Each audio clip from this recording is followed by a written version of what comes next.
प्रधानमंत्री नरेंद्र मोदी ने आज गंगा एक्सप्रेसवे का उद्घाटन कर दिया। आम जनता के लिए ये आज रात से खुल जाएगा। 594 किलोमीटर लंबे इस एक्सप्रेसवे की लागत 36,230 करोड़ रुपए है। मेरठ से प्रयागराज तक ये एक्सप्रेसवे 12 जिलों और 519 गांवों को जोड़ेगा। आने वाले समय में इसे हरिद्वार और जेवर एयरपोर्ट से भी जोड़ा जाएगा। एक्सप्रेसवे पर 3.5 किलोमीटर लंबा एयर स्ट्रिप भी बनाया गया है, जहां भारतीय वायुसेना के लड़ाकू विमान इमरजेंसी लैंडिंग कर सकेंगे। एक्सप्रेसवे के किनारे योगी सरकार औद्योगिक कॉरिडोर विकसित कर रही है, जिससे स्थानीय युवाओं को रोजगार मिलेगा और पलायन की समस्या से भी निजात मिलेगी। साथ ही शाहजहांपुर, बदायूं और हरदोई जैसे कृषि प्रधान जिलों के किसान अपनी फसलें दिल्ली और प्रयागराज की मंडियों तक आसानी से और जल्दी पहुंचा पाएंगे। आपको बता दें कि यूपी सरकार का ये सबसे बड़ा प्रोजेक्ट है और लंबाई के मामले में इसने सबको पीछे छोड़ दिया है। उद्घाटन के बाद पीएम ने कहा कि ये प्रदेश की एक नई लाइफलाइन है। उन्होंने कहा कि यूपी को एक्सप्रेसवे का ये वरदान मां गंगा का आशीर्वाद है।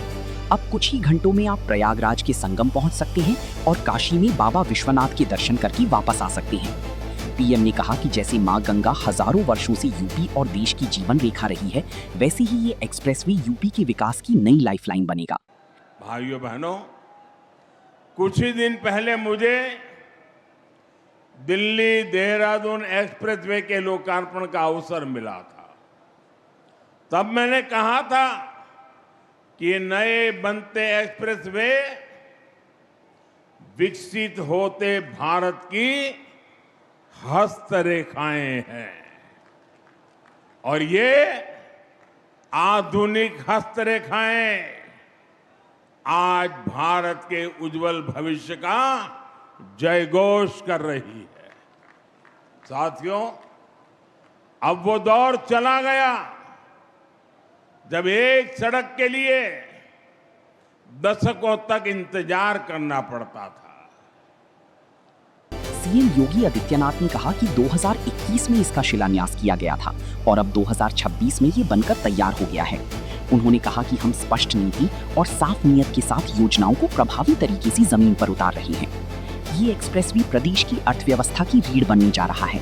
नई भारत की नई उत्तर प्रदेश में आधुनिक इंफ्रास्ट्रक्चर का तेजी से विकास हो रहा है। मुख्यमंत्री योगी आदित्यनाथ ने विपक्ष पर निशाना साधते हुए कहा कि 2017 से पहले का उत्तर प्रदेश परिवारवाद, कर्फ्यू और हिंसा में जकड़ा हुआ था, जहां विकास की कोई कल्पना नहीं थी।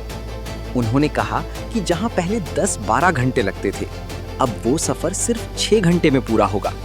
सिर्फ मेरठ प्रयागराज ही नहीं, बल्कि दिल्ली से आने वाले यात्रियों के लिए भी मध्य और पूर्वी उत्तर प्रदेश तक पहुंचना आसान हो जाएगा। इसके अंदर आज जब हम नए भारत का दर्शन कर रहे हैं, तो उस नए भारत के नए उत्तर प्रदेश में यह आधुनिक इंफ्रास्ट्रक्चर जो हमारे आवागमन को तो सरल बना ही रहा है, बल्कि हमारी अर्थव्यवस्था को भी एक नई ऊंचाई प्रदान कर रहा है।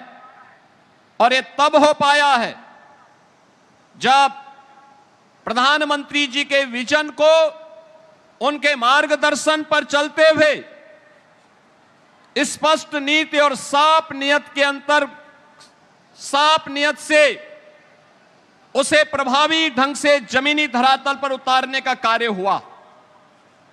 बहनों और भाइयों, 2017 के पहले का उत्तर प्रदेश परिवारवाद और जातिवाद के जकड़न में, दंगों में, अराजकता में, कर्फ्यू में, माफिया की समानांतर चलने वाले उस अराजकता भरे माहौल में विकास की, रोजगार की, नए निवेश की कोई कल्पना भी नहीं कर सकता था।